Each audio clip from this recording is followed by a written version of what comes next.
Subscribe करें और bell दबाएं ताकि कोई खबर रह न जाए।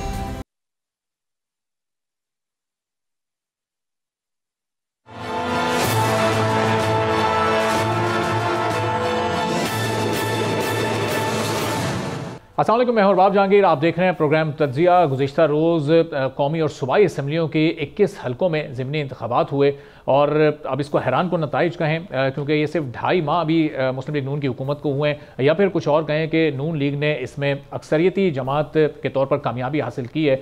और न सिर्फ कौमी असम्बली की 2 नशस्तें नून लीग जीतने में कामयाब रही, बल्कि सूबाई असम्बली की भी 10 नशस्तें 16 में से नून लीग ने हासिल की। और दीगर जो जमातें थीं, Sunni Ittehad council, Pakistan peoples party और उसमें IPP भी शामिल है, इनके हिस्से में कौमी असम्बली की भी एक नशस्त आई, एक सुन्नी इत्तेहाद काउंसिल ने जीता, एक पीपल्स पार्टी ने जीता। और फिर जो सूबाई नशस्तें थीं उसमें भी हमने देखा कि दीगर जमातों ने एक एक नशस्त हासिल की। तो क्या 2.5 माह में नून लीग की कारकर्दगी इतनी ज़बरदस्त है? क्या नून लीग की मकबूलियत बढ़ चुकी है, या फिर कोई और अवामिल इन इलेक्शंस के पीछे कार फरमा है? कि 8 फरवरी के इंतखाबात का ये एक रिप्ले था, चूँकि पाकिस्तान तहरीक इंसाफ ने इन इलेक्शंस को मुस्तरद कर दिया। बड़े तहफ़्फ़ुज़ात हैं उनके। मौलाना फजल रहमान ने तो इन इलेक्शंस का ही बाइकआउट कर दिया था, ना उन्होंने KP से, ना बलूचिस्तान से और किसी और सूबे से भी उन्होंने इस इलेक्शन में हिस्सा नहीं लिया। तो अब इस ज़िमनी इलेक्शन के बाद जो अपोजिशन की जमातें हैं वो तहरीक भी शुरू करने जा रही हैं इस हुकूमत के खिलाफ। उसके अगराज़ व मकासद क्या हैं, क्या वजह है उस तहरीक की, क्या आगे सियासी मंजरनामा बनेगा, इस पर हम गुफ्तगू करेंगे। कमर ज़मान कायरा साहब पाकिस्तान पीपल्स पार्टी के सीनियर रहनुमा साहब मौजूद हैं। कायरा साहब बहुत शुक्रिया प्रोग्राम के लिए, आपने वक्त निकाला। सबसे पहले तो जो कल के ज़िमनी इलेक्शंस हैं उसके नतीजे पर आपको कोई हैरत हुई? चूँकि पीपल्स पार्टी भी एक सूबाई और एक जो NA की नशस्त है वो जीतने में कामयाब रही, नून लीग ने इतने बड़े पैमाने पर कामयाबी कैसे हासिल कर ली? पहली गुजारिश तो यह है जी कि ये इलेक्शन क्योंकि पाकिस्तान की कौमी सियासत में कोई असर डालने वाले नहीं थे, इतनी बड़ी तवज्जो भी नहीं थी, और हुकूमतों को या जमातों को भी इसमें कोई बड़ी कामयाबी या नाकामी का बड़ा सामना भी नहीं था। मैं समझता हूँ पिछले इंतखाबात के बाई इलेक्शन के लिए जिस तरह बाकी इलेक्शन हुए या जनरल इलेक्शन थे उसी की कंटिन्यूएशन थी, उसी तरह के ये इलेक्शन थे। क्यों मुस्लिम लीग ज्यादा जीत गई और भी वजूहात होंगी, लेकिन वजह बड़ी ये भी है कि जब जमातें हुकूमत में होती हैं तो लोग बड़ी प्रैग्मेटिक अप्रोच के साथ भी काम करते हैं। लोगों ने अपने काम काज कराने होते हैं, गलियां नालियां, डेवलपमेंट के काम, गैस बिजली, डेवलपमेंट एक बड़ा सीरियस इशू है। इसी तरह नौकरियां, बाकी इशूज, तो लोग ये भी देखते हैं कि अपनी जमात की हुकूमत आ गई है, ये चल रहे हैं, इन्हीं से काम होंगे, तो उसको भी एक मद्देनजर रख के तो उस जमात को वो कामयाब कराते हैं, क्योंकि हमारा जो नुमाइंदा होगा अपोजिशन में बैठा तो काम नहीं होगा। जनरल इलेक्शन में लोगों का ये परसेप्शन होता है कि मेरा नुमाइंदा जीतेगा, इनकी हुकूमत आ जाएगी। अब यहाँ पे क्लैरिटी है कि हमारा नुमाइंदा जीतेगा, अगर ये हुकूमत में बैठा तो काम करा देगा। तो ये एक बड़ा सीरियस कंसिडरेशन होती है बाय इलेक्शन। ठीक है, तो इसका मतलब जो पाकिस्तान तहरीक इंसाफ या अपोजिशन की दीगर जमातें जो इस वक्त एक बयानिया बना रही हैं कि ये भी 8 फरवरी का ही एक रिपीट टेलीकास्ट थी और उसमें जिस तरह धांधली हुई या जो उसमें जिस तरह की कार्रवाई हुई तो वो यहाँ पर भी वो हुई है, तो पाकिस्तान पीपल्स पार्टी आपको कम अज़ कम ज़ाती हद तक तो इन इलेक्शन पर जो ज़िमनी इंतखाबात हुए इन पर कोई एतराज़ नहीं है, सब कुछ स्मूथ था, बेहतर तरीके से हो गया? मैं तो ये नहीं कह रहा, ये तो आपकी राय है, आप अपनी राय अपने पास रखिए। नहीं, मैं सवाल करूं कायद साहब कि क्या आपकी राय से आप एग्री करते हैं या नहीं करते? मैंने इस पे अपनी राय दे दी कि ये पिछले इलेक्शन जो हुए हैं ये उसी तरह के इलेक्शन थे। अच्छा। और वो इलेक्शन जो है वो मेरी या हुकूमत की नजर में कंपैरेटिवली बेहतर इलेक्शन थे। एब्सोल्युटली तो हमारे मुल्क के अंदर इलेक्शन पे हमेशा सवाल उठते रहते हैं, कुछ ना कुछ उसमें लोगों के तहफ़्फ़ुज़ात थे, हमारी जमात के भी थे। हम तो 2018 में भी तहफ़्फ़ुज़ात थे, हमारे तो 2013 में भी थे, हमसे तो 2002 में भी जाती हुई थी, 2013 में 8 में भी जाती हुई थी, हमसे क्या क्या नहीं हुआ। हमसे तो 2007 में मोहतरमा की शहादत के बाद इलेक्शन पोस्टपोन करके उस वक्त भी हमारे साथ जाती की गई थी। तो एक लंबी दास्तान है, लेकिन इस मुल्क के अंदर बहरहाल इलेक्शंस के ऊपर एक सवाल रहते हैं। इस इलेक्शन ने कोई बड़ा फर्क डालना नहीं था कि इस पे हुकूमत को बड़ा इस तरह करती। हाँ, जो मैंने अर्ज किया ये मेरी राय है, हो सकता है इससे आप एग्री करें, हो सकता है ना करें। और कायद साहब 8 फरवरी के इंतखाबात पर जो आपके तहफ़्फ़ुज़ात थे या पीपल्स पार्टी के जो एज जमात तहफ़्फ़ुज़ात थे, उन तहफ़्फ़ुज़ात को पीपल्स पार्टी ने क्या भुला दिया है? उनको फिर आप किस तरह से लेकर आगे चलेंगे? चूंकि हुकूमत तो आपने बनवा दी अपनी सपोर्ट से, अब क्या हुकूमत को कन्विंस भी करेंगे कि अब ये ज़िमनी इलेक्शन भी 2.5 माह बाद हुए हैं, इसमें भी अगर उसमें कोई कमी रह गई थी तो दूर किया जा सकता था, कोई बेहतरी इसमें लाई जा सकती थी, वो तहफ़्फ़ुज़ात आपके अभी मौजूद हैं, तो वो अब आगे किस तरह वो मामला चलेगा, या बस भुला बैठे आप उन सब चीज़ों को, आगे बढ़ेंगे? ये अजम्पशन तो बिल्कुल ही अजीब बात है कि हम बुला बैठे हैं, ये तो राय ही मुनासिब नहीं है। हमने तो बिल्कुल खान साहब की जमात को भी, सुन्नी इत्तेहाद काउंसिल को भी, दीगर जमातों को भी, मेरे चेयरमैन जनाब बिलावल साहब ने on floor of the house बाकायदा दावत दी कि आइए इस मुल्क के अंदर जो भी हुआ, माजी में होने वाले जो इलेक्टोरल रिफॉर्म्स थे उसके नतीजे में आज हम यहाँ तक पहुँच पाए हैं। अब फिर बिल बैठ के हमें ये देखना है कि क्या कमी रह गई है जिसकी वजह से आज भी हमारे इलेक्शन के ऊपर सवाल रखते हैं। तो उसको आगे बढ़ने, उसमें बेहतरी लाने के लिए हम मिल बैठ के लेजिस्लेशन ही करनी पड़ेगी ना, और तो कोई जरिया नहीं है। और क्या कर सकते हैं, और भी जो तरीकाकार हो सकता है उसके ऊपर भी बात करते हैं। तो आइए बैठ के बात करने को तैयार है। उसके जवाब में आपको पता ही है कि क्या कहा जाता है। हाँ, और फिर कारी साहब जो अपोजिशन जमातें हैं वो तो ज़ाहिर है उनका इस वक्त लाइन ऑफ एक्शन या हिकमत अमली उनकी अलग है, वो तो सड़कों पर आ रहे हैं, उनका तर्ज अमल मुख्तलिफ है। आप हुकूमत की सपोर्टिव जमात हैं, तो आप ज़्यादा बेहतर तरीके से हुकूमत को इस नुक्ते पर कन्विंस कर सकते हैं कि लेजिस्लेशन की तरफ आएँ। अपोजिशन जमातें तो सड़कों पर निकल रही हैं, उनके तरीके से आप एग्री करेंगे? तो हमारा इंतखाबात का एजेंडा है, इसमें तो काम होना है, इसमें तो कोई दूसरी राय नहीं है कि हम हुकूमत को कहेंगे, मजबूर करेंगे, नहीं करेंगे, नहीं, ये होना है। इलेक्टोरल रिफॉर्म्स होनी है, रिफॉर्म्स होनी है, लोकल गवर्नमेंट का निजाम बनना है, ये तो हमारा तयशुदा फार्मूला है। लेकिन क्या सब इलेक्टोरल रिफॉर्म्स जो भी जमात हुकूमत में होती है, जब वो अपनी इलेक्टोरल रिफॉर्म्स सामने रखती है तो फिर जो अपोजिशन जमात होती है वो उससे इत्तेफाक नहीं करती है। हमने देखा था पाकिस्तान तहरीक इंसाफ EVM और वो दूसरा उस तरह का एक सिस्टम लेकर आई, तो उससे फिर बाकी जमातों को एतराज़ात थे। तो ये जो रिफॉर्म्स आप लोग करने जा रहे हैं, अब अपोजिशन को भी तो उस पर ऑन बोर्ड लेना बड़ा ज़रूरी है ताकि फिर उनको एतराज़ात ना हो और अगले इलेक्शन कम अज़ कम इससे बेहतर हो सकें। एक तो जो PTI रिफॉर्म्स करना चाहती थी वो इंटरनेट वोटिंग का निजाम लाना चाहती थी, जिसपे हमारे शदीद तहफ़्फ़ुज़ात थे, क्योंकि इंटरनेट वोटिंग अगर अमेरिका में शफाफ नहीं रहती तो हमारे यहाँ कैसे रह सकेगी, वहाँ तो बहुत आला रिफ्लक्स मौजूद है। दूसरी बात यह है कि हमने तो उन्हें कहा है, पहले ही कहा है कि आइए मिल बैठ के इस मामले का हल निकालते हैं, आप अपनी तजावीज़ दीजिए, हम अपनी तजावीज़ देते हैं, और फिर इत्तेफाक राय से चलेंगे ना। ये तो नहीं हो सकता कि एक माइनॉरिटी अपनी डिक्टेटरशिप से या अपनी राय हमें डिक्टेट करे। उनको बाकी जमातों के साथ मिलकर मशावरत करके आगे बढ़ना चाहिए। हम बिल्कुल उनके साथ खुले दिमाग के साथ, खुले दिल के साथ बैठने को तैयार है कि जिससे बेहतरी आ सके। PTI तो आज, PTI 2018 में तो नहीं थी ना मोतजज, हम तो 2013 में भी एहतजाज में थे, 2018 में भी थे, 2024 में भी है। PTI 2018 में बगले में जाती थी। आज भी उनको एतराज ये है कि उनके हक में ये सारा कुछ क्यों नहीं हुआ, जो कुछ जो एतराज करते हैं वो उनकी जो अजम्पशन है। तो सवाल ये है कि हम तो हमेशा से इस निज़ाम को शफाफ करने के हक में थे और हैं, और हम समझते हैं कि जब तक ये निज़ाम शफाफ नहीं होता, इस मुल्क के अंदर बेहतरी का या जमहूरी अमल के इस्तेहकाम का अमल नहीं शुरू हो सकता। और कारी साहब, अपोजिशन जमातों को बिठाए बगैर ये लेजिस्लेशन क्या मुनज़्ज़म तरीके से, मौसर तरीके से ये मुमकिन हो पाएगी अगर मौलाना साहब की जमात उसका पार्ट ना हो, अगर पाकिस्तान तहरीक इंसाफ ऑन बोर्ड ना हो? क्योंकि अब ज़ाहिर है इस इलेक्शन के नतीजे में बड़ी इस वक्त उनकी तादाद उनके पास है, सबसे बड़ी जमात आज़ाद उम्मीदवारों की हैसियत से पाकिस्तान तहरीक इंसाफ ही थी। उनके बगैर ये लेजिस्लेशन करने में आप लोग कामयाब हो सकेंगे? भाई हमारे पास जो कुलिया है ना कि हम उनको दावत दें, वो तो हम दे चुके। वो तो हम उस वक्त भी देते थे जब वो हुकूमत में थे, उस वक्त भी दावत देते रहे कि आइए, याद होगा आपको, हम चार्टर ऑफ इकोनॉमी की बात करते थे, हम लीगल रिफॉर्म्स की बात करते थे, इलेक्टोरल रिफॉर्म्स की बात करते थे, हमें तो उन्होंने नहीं पूछा।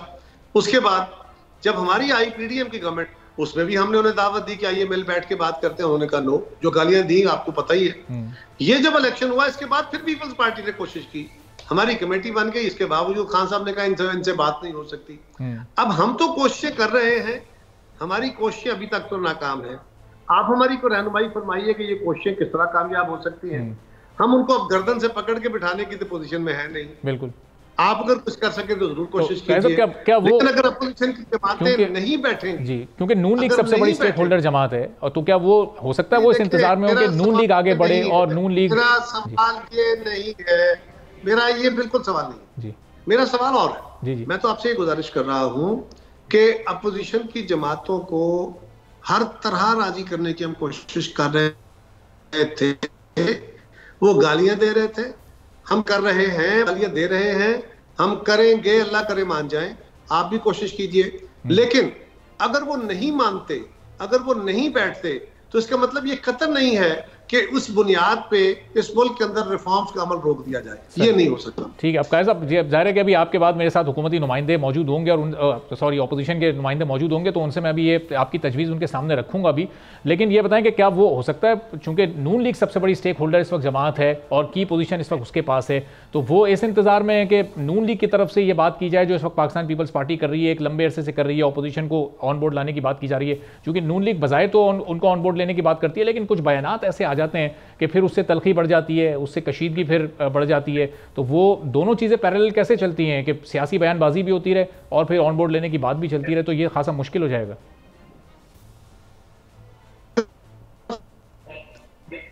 अगर एक तरफ से मुसलसल गालियां दी जाती रहे, बदज़बानी की जाती रहे, तो जवाब में हर बंदा कब तक बर्दाश्त करेगा? कोई ना कोई फट पड़ेगा, कभी कोई ना कोई गुस्से में आगे बातें करेगा। मेरी जमात का हो या मुस्लिम लीग का हो या किसी और जमात का, थोड़ा सा बड़े जोरदार तरीके से ये मुबाहिसात दुरुस्त कर रहे हैं। ठीक बात कह रहे हैं आप लोग कि मुज़ाकरात होने चाहिए। इसमें आप लोगों को भी देखने की जरूरत है कि वो कौन सी जमात है जो हट धर्मी का शिकार है कि मैंने बैठ के बात नहीं करनी। यानी आप जरा गौर कीजिए, पीटीआई और इस वक्त उनके साथ जो भी जमातें हैं, उनके पास सवाल है कि इलेक्शन ठीक नहीं हुए। अब उसके रेमेडी क्या है? इलेक्शन कमीशन, उसको वो नहीं मानते, उसको गालियां देते हैं। उसके बाद इलेक्शन ट्रिब्यूनल्स है, वहां उन्होंने केस किए हैं, उसका इंतजार करने को तैयार नहीं है। उसके बाद अगला फोरम है इलेक्शन के बाद, इलेक्शन ट्रिब्यूनल्स के बाद सुप्रीम कोर्ट ऑफ पाकिस्तान, वहां वो गए हैं, कुछ फैसले उनके खिलाफ हो गए, कुछ फैसले वहां मौजूद है, केस हो रहा है, प्रोसेस हो रहा है, उसका इंतजार कर ले।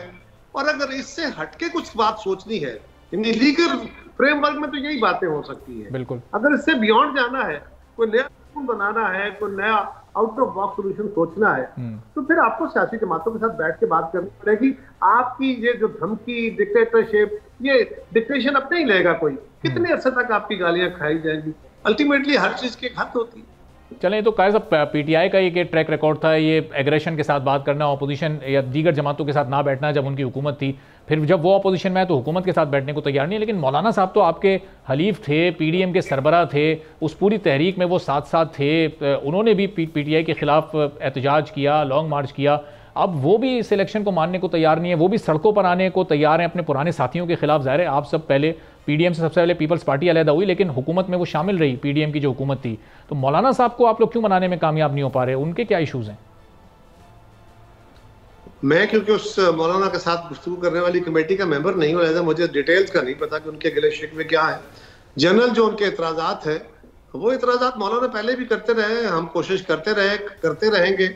मौलाना फजलुर रहमान साहब से हमें तवक्को है, वो एक पॉलिटिकल सोच के हामिल जमात है और वो अल्टीमेटली जो चीज़ प्रोसेस को या जमहूरियत को या निज़ाम को आगे बढ़ाने का बायस होगी, वो उसकी तरफ आ जाएंगे, इसकी तवक्को की जा सकती है।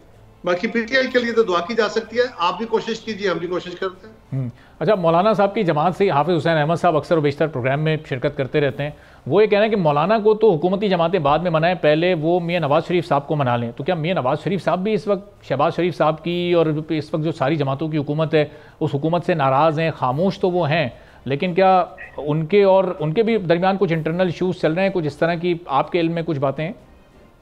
देखिए, एक बात याद रखिए, मियां नवाज शरीफ साहब अपने बयान, उनका स्पोक्स पर्सन नहीं, तो उनके किसी स्पोक्स पर्सन से सवाल कीजिए। लेकिन वो अपनी बेटी के साथ पंजाब में मूव कर रहे होते हैं, वो अपनी जमात को राय दे रहे होते हैं, वो फेडरल गवर्नमेंट में राय देते हैं।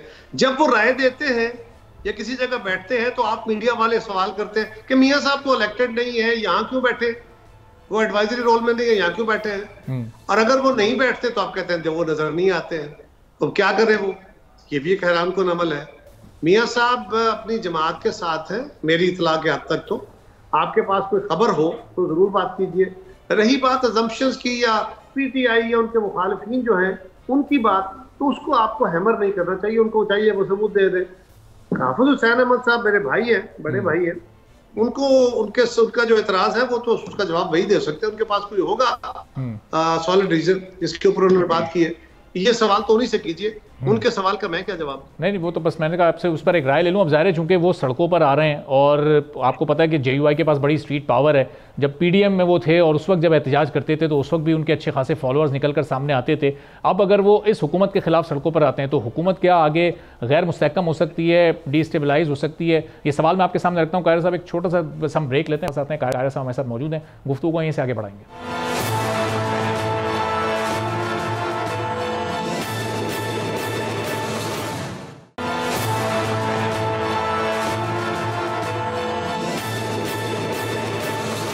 एक बार फिर प्रोग्राम में आपको खुशामदीद कहेंगे। पाकिस्तान तहरीक इंसाफ और इस वक्त JUI दोनों अपनी अपनी तहरीकों का ऐलान कर चुके हैं और अगले चंद दिनों में सड़कों पर हमें अपोजिशन के एहतजाज नज़र आएंगे। तो हुकूमत के लिए क्या ये कोई ख़तरा है, कोई चैलेंजिंग सिचुएशन है? कायर साहब, ज़ाहिर है कि इस वक्त हम देख रहे हैं ईरानी सदर भी पाकिस्तान के दौरे पर आ रहे हैं। पाकिस्तान इकोनॉमिकली भी कुछ अच्छी खबरें और इंडिकेटर्स कुछ ऐसे आ रहे हैं कि आने वाले दिनों में पाकिस्तान की मईशत बेहतर हो सकती है। वैसे में अगर अपोजिशन सड़कों पर होगी तो बैनुल-अक़वामी सतह पर पाकिस्तान का क्या इमेज जा सकता है? ये हुकूमत के लिए कितना चैलेंजिंग होगा अपोजिशन जमातों को डील करना? आपको इसमें हुकूमत के लिए मुश्किल नजर आ रही है कोई?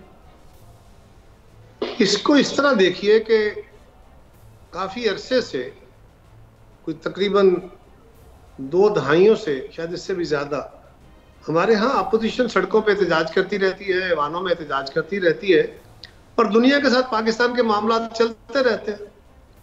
किसी अपोजिशन की तहरीक के नतीजे में कोई हुकूमत गिरी है? किसी असेंबली के एहतजाज की सूरत में हुकूमत गिरी है? अदालत ने हुकूमत हटा दी हो और बात, हुकूमत के खिलाफ अदम एतमाद हो गया हो और बात। आप सब तो कर सकते हैं, गैर यकीनी की कैफियत तो बढ़ा सकते हैं जो कि मुल्क के साथ जाती है। हुकूमत पे क्या दबाव ला सकेंगे? यानी अगर कोई सड़कों पे आके सड़कें ब्लॉक करेगा, कानून हाथ में लेगा तो कानून अपना रास्ता लेगा।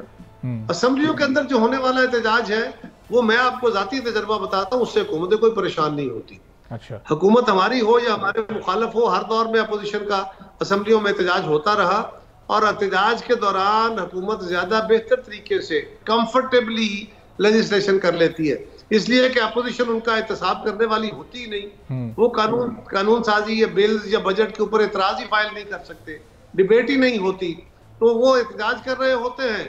वहां हुकूमत जो है वो बिल टेबल करती है और वन गो में वोट करा के फारिग हो जाती है। तो वो कंफर्टेबल होते हैं। असेंबलियां अनकंफर्टेबल होने से, वहां स्टेबल हो, पीसफुल हो और गवर्नमेंट के वहां पे एहतसाबी अमल हो, उनकी पॉलिसीज को क्रिटिकल एनालिसिस किया जाए, वो हुकूमत के लिए जब रिपोर्ट होता है तो वो परेशान कौन होता है। लेकिन कार साहब, अदम एतमाद तो ज़ाहिर है कि एक एक्सट्रीम स्टेप होता है किसी भी तहरीक का, लेकिन किसी तहरीक का एक जो नुक्ता आगाज़ होता है वो तो इसी तरह के एहतजाज होते हैं। जब आपने PDM की तहरीक शुरू की तो इसी तरह से एहतजाज हुए, फिर आप लोग एक एक करके प्लान करते हुए अदम एतमाद तक गए। इस वक्त JUI को बड़ी उम्मीद है कि पाकिस्तान पीपल्स पार्टी तो आधी अपोजिशन में आधी हुकूमत में, और आने वाले दिनों में चूँकि अभी हम देख रहे हैं कि कुछ मजदूरों के एहतजाज भी पाकिस्तान पीपल्स पार्टी के कुछ रहनुमा उसको हेड कर रहे हैं, तो शायद पाकिस्तान पीपल्स पार्टी का टिल्ट अपोजिशन जमातों की तरफ हो सकता है। ये उम्मीद है इस वक्त उन्हें? ये शायद बिल्कुल ही नामुनासिब है, ये शायद बिल्कुल ही गलत है, इसलिए कि मजदूरों के साथ तो हम हमेशा से हैं। मजदूरों के हकूक के लिए अगर किसी जगह पे कोई मसला बनता है और हुकूमत नहीं सुनती है तो मजदूर एहतजाज करेंगे, हम उस एहतजाज में शामिल होंगे। वो एहतजाज हुकूमत को गिराने के लिए तो नहीं होते, वो एहतजाज हुकूमत की तवज्जो उधर लाने के लिए होते हैं। अब बजट से पहले अक्सर होता है, कारोबारी अंजुमने, मुख्तलिफ जो एसोसिएशंस हैं, वो जो ट्रेड ऑर्गेनाइजेशन है, वो हुकूमत के साथ मुज़ाकरात भी करती हैं, एहतजाज भी करती हैं, डायलॉग भी करती हैं, मीडिया के अंदर कॉन्फ्रेंसेस भी करती हैं ताकि बजट में उनको रिलीफ मिल सके। हुकूमत की किसी पॉलिसी के ऊपर एतराज हो तो हम जमाती तौर पे हुकूमत से बात भी करेंगे, और अगर मजदूरों की अंजुमनें कोई एहतजाज करती हैं तो उस एहतजाज में शामिल होने का कतल मतलब ये नहीं है कि हम कहते हैं हुकूमत चली जाए, बिल्कुल नहीं है। हम हुकूमत को ये एहतजाज तो एक जमहूरी तरीका है अपनी बात गवर्नमेंट तक पहुंचाने और मनवाने का, लिहाजा और वो हम हमेशा से मजदूरों के साथ। ये जो हुकूमत की निचकारी की जो पॉलिसी है, असल उम्मीद अपोजिशन जमातों को इस पॉलिसी से है कि ये निचकारी पर जब अमल दरामद होगा तो पीपल्स पार्टी को तहफ़्फ़ुज़ात होंगे, फिर ये कशीदगी तलखी बढ़ेगी, तो फिर पीपल्स पार्टी शायद सोचे कि अब हमें क्या करना है। कुछ लोगों का ये ख्वाहिश है, उनके दिलों में ये ख्वाब और ख्वाहिश है कि पीपल्स पार्टी इससे हुकूमत से लड़ पड़ेगी। पीपल्स पार्टी ने जो कहा है, उनका एतराज़ ये है या उनका एक तजवीज़ ये है कि आप बजाय इसके कि इसको आउटराइट सेल कर दें, आप इसको शेयर इसके 49%, 40%, 50% जो भी एक प्रोपोर्शनेट शेयर विद मैनेजमेंट वो प्राइवेटाइज करे, पब्लिक प्राइवेट पार्टनरशिप के तौर पे, और प्राइवेट सेक्टर इसको चलाए, इनको प्रॉफिटेबल कर देगा। तो जो शेयर आपने इस वक्त गिरे हुए मार्केट में शेयर हैं, वो आपने सस्ते किसी पार्टी को दिए या उसको कोई फेवर दी, तो जो गवर्नमेंट का शेयर होगा जब उसकी कीमत बढ़ेगी तो हमारा जो लॉस होगा वो कवर हो जाएगा, या माजी में जो अकोमोडेटेड लॉस है उसमें से कोई रिकवरी हो जाएगी। तो अगर ये बात मानी जा रही है तो हमें क्या एतराज है? इसके अलावा और किसी के पास बेहतर फार्मूला होगा तो वो दे लेगा। ठीक है, बहुत बहुत शुक्रिया। कमर ज़मान कायरा साहब पाकिस्तान पीपल्स पार्टी के सीनियर रहनुमा मौजूद थे, और जो गुज़िश्ता रोज़ के ज़िमनी इंतख़ाबात हैं उस पर पाकिस्तान तहरीक इंसाफ ने भरपूर तहफ़्फ़ुज़ात का इजहार किया है, और 8 फरवरी का ही उन्हें एक रिपीट टेलीकास्ट करार दिया, और फिर मौलाना फजलुर रहमान ने क्यों इन इंतख़ाबात का बाइकआउट किया, और अब आगे ये दोनों जमातें क्या करने जा रही हैं, इन इंतख़ाबात से मुतालिक इनकी क्या राय है, इसी पर हम गुफ्तगू करेंगे। हुमायूं मोमन साहब पाकिस्तान तहरीक इंसाफ के सीनियर रहनुमा हमारे साथ मौजूद हैं, और कामरान मुर्तज़ा साहब जमीयत उलमा इस्लाम के सीनियर रहनुमा भी हमें प्रोग्राम में ज्वाइन कर चुके हैं। बहुत शुक्रिया दोनों मौजूद मेहमानों का। हुमायूं मोमन साहब, ये आप लोग ये कह रहे हैं कि गुज़िश्ता रोज़ आप लोगों के वोटर्स क्यों नहीं निकले, पहले तो ये बताइएगा। नून लीग तो ये कह रही है कि आप लोगों के वो वोटर्स निकले ही नहीं है। ये 2-2.5 माह में क्या नून लीग बहुत ज़्यादा मकबूल हो चुकी है, या उनकी कारकर्दगी ऐसी थी, चंद ऑप्टिक्स की हद तक तो उन्होंने कुछ ऐसे इकदाम पिछले दिनों में उठाए, तो क्या उसका उन्हें इस इलेक्शन में फ़ायदा हुआ? जो सूबाई की 10 नशस्तें वो ले गए, कौमी असम्बली की 2 नशस्तें जीतने में कामयाब हो गए, ये हुआ क्या है गुज़िश्ता रोज़? बिस्मिल्लाहिर्रहमानिर्रहीम, या का नाबुदु या का नस्तईन। देखिए, जो मुझे समझ आती है, अगर आप देखें कितने आपके एंकर्स थे जो बता रहे थे सरगोदा पता नहीं किन किन जगहों पे, जहाँ पे आपको जो सहाफ़ी थे जब वो कवर करने गए चीज़ों को तो उनको निकाल दिया गया, उनको रोक दिया गया, उनको भगा दिया गया। आपने देखा है कि बाज़ जगहों पे मेरे ख्याल में 149 या 145 था, कहाँ पे था, 149 था, जहाँ पे वो आपको फॉर्म 45 पहले से साइन करदा मिले थे। आपने देखा बाज़ जगहों पे वो नज़र आ रहे थे कि पहले से ठप्पे लगे हुए थे। ये सारी चीज़ें इसलिए थी कि, और ये याद रखें कि ये इलेक्शन कमीशन इनके साथ शुरू से इसलिए मिला हुआ था, तभी तो जो इलेक्ट्रॉनिक वोटिंग मशीन है वो इसीलिए उन लोगों ने नहीं की थी, क्योंकि इन लोगों ने पूरा धांधली का प्लान किया था। अब ये जो हुआ है, मेरी नज़र में जो 8 फरवरी का इलेक्शन था वो इनको जो इनकी एक्सपेक्टेशंस थी उससे बहुत ज़्यादा लोग आए थे, तो ये उसको मैनेज नहीं कर पाए थे। अच्छा, तो वो उस जगह पे वो होता है ना, एक दफ़ा चोर पकड़ा जाता है ना, अगली बार चोर वो काम बेहतर तरीके से करता है कि पकड़ा ना जाए। तो इस दफ़ा उन लोगों ने उसी इलेक्शंस को उसी तरह चोरी किया है, लेकिन उसको मैनेज अच्छा किया है। इस दफ़ा वो लोग पकड़े नहीं गए कि उसी तरह चोरी है। ये मेरा जाती राय है। मैं ये समझता हूँ कि चोरी हुई है, लेकिन पिछली दफ़ा ये सबूत छोड़ गए। पिछली दफ़ा ये लोग एकदम लाइटें ऑन हो गई थी, इनको पता चल गया था कि ये सेंसर वाली लाइट, इनको नहीं पता था सेंसर वाली लाइट है। जो ही चोरी करने लगे वो लाइटें ऑन हो गई, ये पकड़े गए, भुगला गए। चूंकि वो ज़ाहिर पूरे मुल्क की सतह पर इलेक्शन था, ये चूंकि सिर्फ 21 हल्के थे, उसमें भी कौमी असम्बली के 5-16 सूबाई के, तो बेहतर मुनज़्ज़म अंदाज से पूरी कार्रवाई हुई है, ये आपका बयान है? मुनज़्ज़म तरीके से चोरी हुई है, डकैती हुई है। अच्छा, तो अब ये बताएं कि अब ज़ाहिर है ये इलेक्शन तो हो गए, इसके रिजल्ट भी अब सामने आ गए। अब 8 फरवरी की तरह ये भी आप लोग के लिए एक्सेप्टेबल नहीं है। अब इसके खिलाफ भी आप लोग इलेक्शन कमीशन जाएंगे, ट्रिब्यूनल जाएंगे, फिर वहाँ पर वो एक अपना मखसूस टाइम होता है, वो सिलसिला चलता रहता है। मैं आपको बताता हूँ, हम लोगों ने तकरीबन 65 नेशनल असेंबलीज हम ट्रिब्यूनल में गए हुए, और 145 या 150 प्रोविंशियल असेंबलीज के रिजल्ट्स के ऊपर हम ट्रिब्यूनल गए हुए हैं। ट्रिब्यूनल हमारे ना तो हमें एंटरटेन कर रही है, ना वो कोई वो क्या कह सकते हैं अटेस्टेड कॉपीज हमें दे रही है कि क्या हुआ है क्या नहीं हुआ। किसी लिहाज से इलेक्शन कमीशन हमें इधर दौड़ाता है, ट्रिब्यूनल हमें उधर दौड़ाते हैं। ये पूरा सिस्टम, मतलब ये याद रखें, ये पूरा सिस्टम एक किस्म का जो है ना, ये आपस में कोऑर्डिनेटेड चोरी कर रहा है। तो भाई साहब, ये ट्रिब्यूनल्स और इलेक्शन कमीशन आप कह रहे हैं कि आपको इधर उधर दौड़ा रहा है, भगा रहा है, लेकिन हुकूमत आपको बुला रही है अपने पास। अभी कायरा साहब आपसे चंद लम्हों पहले मेरे साथ मौजूद थे, वो कह रहे थे कि हमने तो कई बारहा ऑफर की है पाकिस्तान तहरीक इंसाफ को, दीगर अपोजिशन जमातों को, कि हमारे साथ आएँ, असेंबली में बैठें, लेजिस्लेशन हमारे साथ मिलकर करें। हमें भी तहफ़्फ़ुज़ात हैं इस इलेक्शन के सिस्टम पर, और इन तमाम खामियों को हम दूर करना चाहते हैं। तो असेंबली में जाकर लेजिस्लेशन की तरफ आप लोग क्यों तवज्जो नहीं देते? हुकूमत बनाने की भी ऑफर उन्होंने आपको की थी 8 फरवरी के बाद। सर जी, कायरा साहब, with due respect, he is a wonderful man, ठीक है। उन्हें कहें कि इस वक्त जितने भी लॉज हैं ना इलेक्शंस के लिहाज से, वो सारे उसी जगह पे हैं। उसमें लॉज बनाने की जरूरत नहीं है, उन लॉज के ऊपर इम्प्लीमेंटेशन की बात है। नंबर 2, आप प्लीज हमें ना बुलाएं, आप पहले जो चीजें गलत हुई हैं उनको ठीक कर दें। आप जो हमारे खिलाफ जो पॉलिटिकल केसेस हैं उनमें अपने जो प्रोसिक्यूटर्स हैं उनको कहें कि जब हमारे जिनको बेल मिल रही हो तो वो लोग या आपकी जो हुकूमत है उनके ऊपर वो MPO3 जो भी होता है उसके लिहाज से वो उनको दोबारा अरेस्ट ना करें, उनको बेल दे दे। उनके जो केसेस हैं वो जरूर मेरिट पे जाने दें, उसको मत रोकें, उनको ना खत्म करें, केसेस को ना खत्म करें। लेकिन हमारे जो लोग हैं अंदर हैं, खासतौर पे खवातीन, खासतौर पे बीमार लोग, उनको बाहर करें। वो भी वैसे भी आपको पता है according to the law CRPC 4971 उनको बेल मिल सकती है विदाउट एनी प्रॉब्लम, ठीक है। इवन अगर उन्होंने कत्ल का केस किया हुआ है तब भी मिल सकती है, तो आप उनको छोड़े। जरा CBMs जिसे कहते हैं ना कॉन्फिडेंस बिल्डिंग मेजर्स, वो करें। जो हमारे ऊपर गलत केसेस आए हुए हैं, जो पॉलिटिकली मोटिवेटेड केसेस है, आप तो उसके हमेशा खिलाफ रहे हैं। एज ए प्रिंसिपल आपकी पार्टी उसके खिलाफ रही है, तो आप हुकूमत के साथ बैठ के उन चीजों को खत्म करें।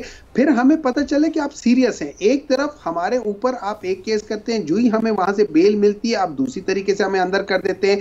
आप लोगों ने देखा हुआ है कि वो 2 खवातीन और कितने ऐसे लोग हैं कि जिनके ऊपर 15 मिनट के अंदर अंदर उनके ऊपर 5-5, 6-6 शहरों में 15 मिनट के अंदर अंदर 6-6 शहरों में उन लोगों ने सारी तोड़फोड़ की है। इस किस्म की चीजों से आप इज्तनाब करें, इन चीजों को खत्म करें, उसके बाद आके हमसे बात करें, हम बात करने को तैयार है। लेकिन ये बताना आप सिर्फ एक बताने के लिए कि जब हम बात करने को तैयार हैं और पीछे से आप छुरा घोंपते जा रहे हैं, पीछे से आप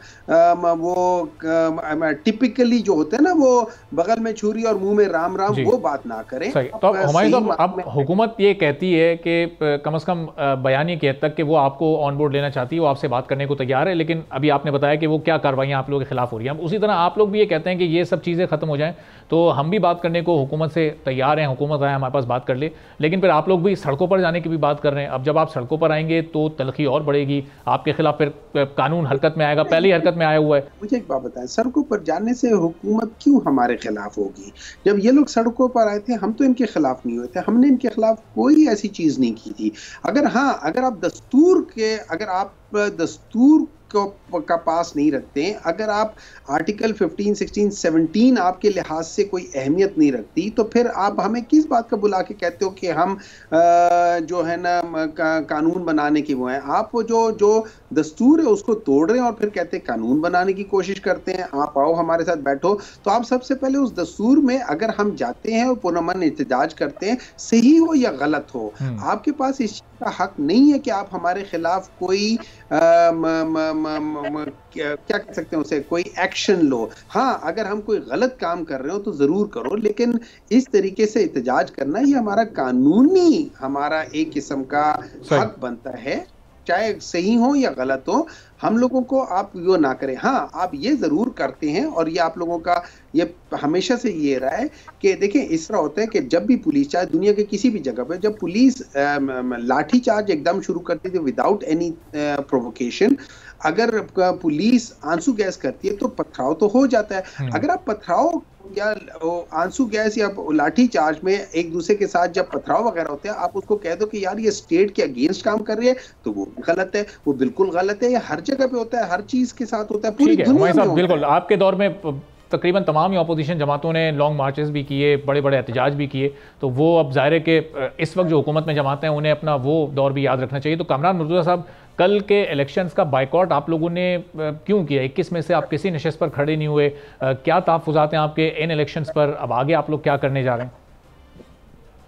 वो एक प्रोवर्ब है फारसी में, कलंदर हर्ची गोयद दीद गोयद।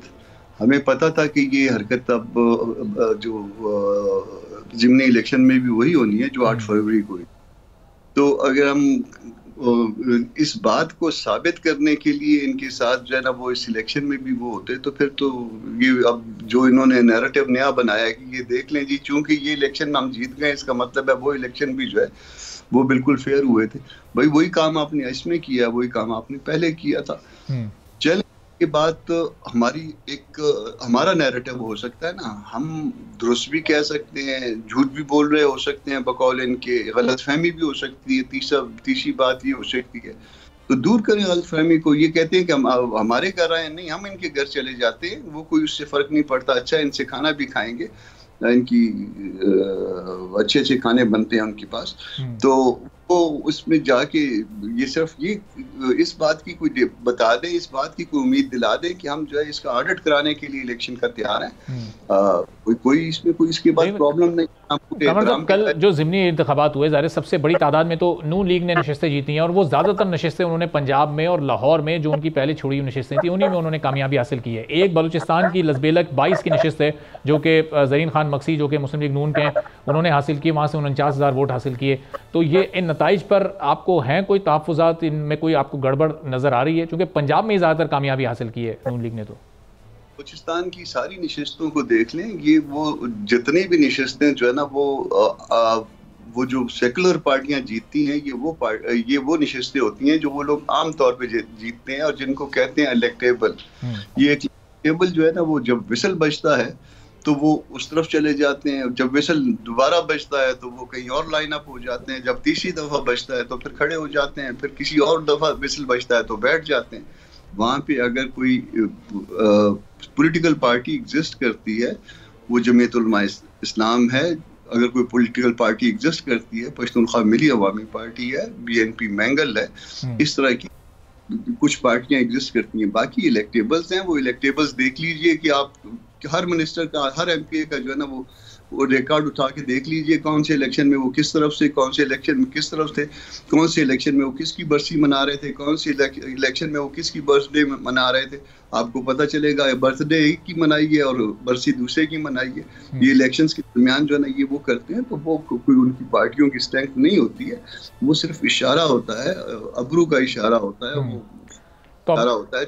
नतीजे में आप कमान साहब अभी कुछ देर पहले कायरा साहब मौजूद थे, और ज़ाहिर उनसे मैंने सवाल किया कि अपोजिशन जमातें अब सड़कों पर आ रही हैं, तो उन्होंने कहा कि इन एहतजाज के नतीजे में तो कोई हुकूमत नहीं जाया करती। तो फिर आप लोगों के इस एहतजाज का मकसद क्या होगा? आप लोग अलग एहतजाज कर रहे हैं, पाकिस्तान तहरीक इंसाफ अलग कर रही है, मकसद एक ही है कि ज़ाहिर इस हुकूमत को हटाया जाए या इलेक्शन दोबारा से करवाए जाएँ।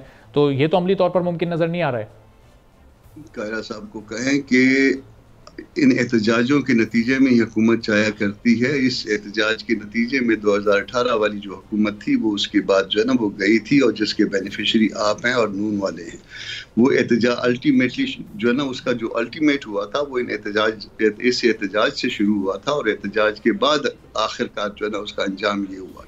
तो अगर इतना ही आसान हो कि भाई फिर कोई एहतजाज ना हो और एहतजाज करते रहें और आप मज़े से हुकूमत करते रहें, तो फिर तो आप हुकूमत करते रहिए, हम एहतजाज करते हैं, देखते हैं कि आप कितने दिन चलते हैं।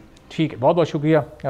हुमायूं मोहम्मद साहब कामरान साथ मौजूद थे। अपोजिशन सड़कों पर आ रही है, हुकूमत को टफ टाइम देने की तैयारी। अब देखना है कि किस हद तक अपोजिशन अपने मकसद में कामयाब हो पाती है। एक ब्रेक लेंगे, ब्रेक के बाद जब वापस आएंगे तो ईरानी सदर अगले 2 रोज़ पाकिस्तान में होंगे। बड़ा अहम उनका ये दौरा है मौशी एतबार से और फिर स्ट्रेटजिक पॉइंट ऑफ व्यू से कितनी कामयाबी पाकिस्तान को मिल सकती है। एक ब्रेक के बाद फिर बात करेंगे।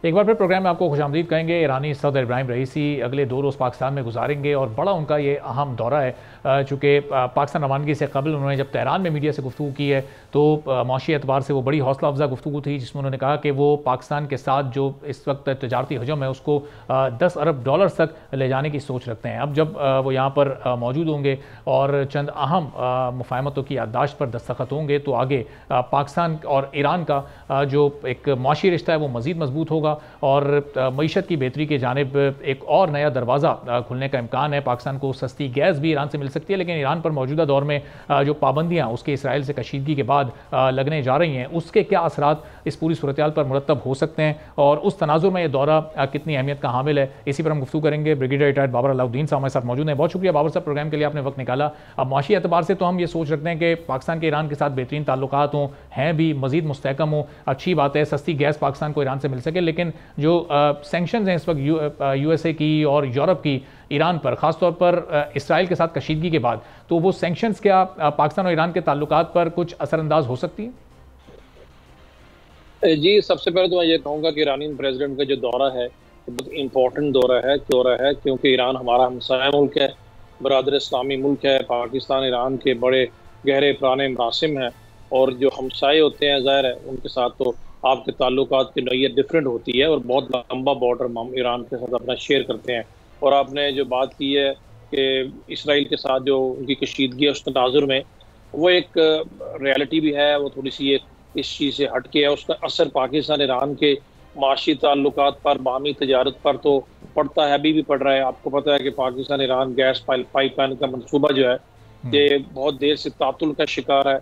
हम ईरान के साथ हमारा अभी तक ये गैस पाइपलाइन का मनसूबा काफ़ी हद तक बल्कि मुकम्मल हो चुका होना चाहिए था, उसमें डेफिनेटली तातुल है। पाकिस्तान ईरान के ताल्लुकात भी उसकी वजह से एट टाइम्स थोड़ा सा स्टैंड अप आता है, लेकिन वो एक इस तरह की मजबूरी बनी हुई है कि उसमें से दोनों मुल्कों को मिल के तो बाहमी रास्ता निकालना होगा। लेकिन पाकिस्तान ईरान के माशी ताल्लुका सिर्फ गैस पाइपलाइन तक नहीं है, हमारे और बहुत सारे एरियाज में बाहमी तजारत के अभी ओपन है, तजारत तो अभी भी हो रही है।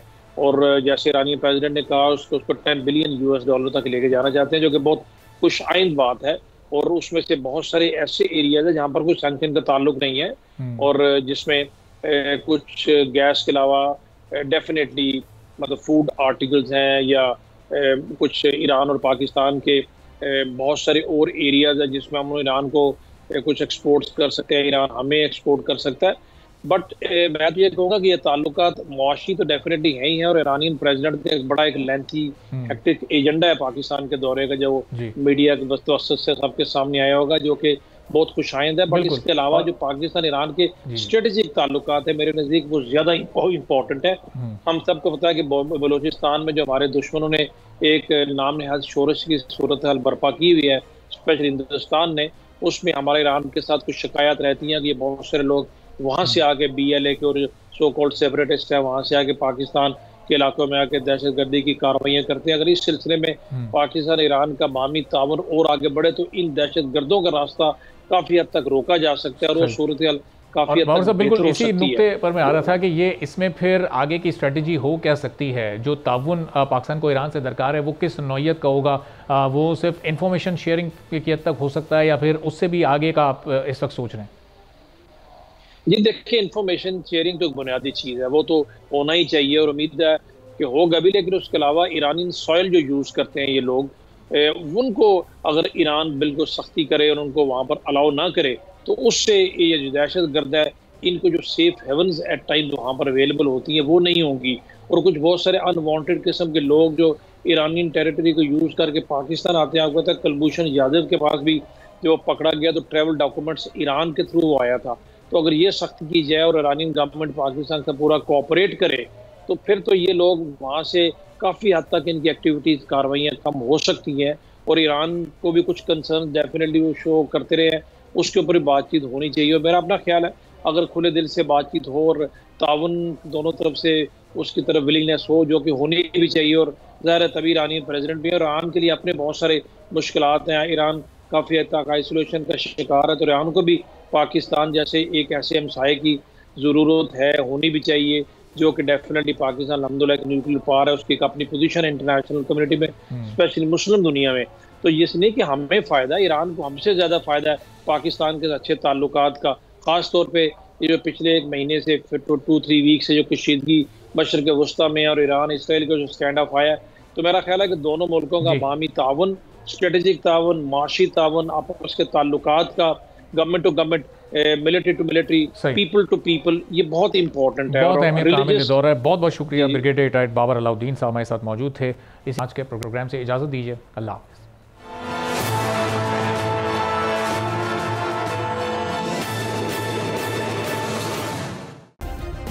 सब्सक्राइब करें और बेल दबाएं ताकि कोई खबर रह न जाए।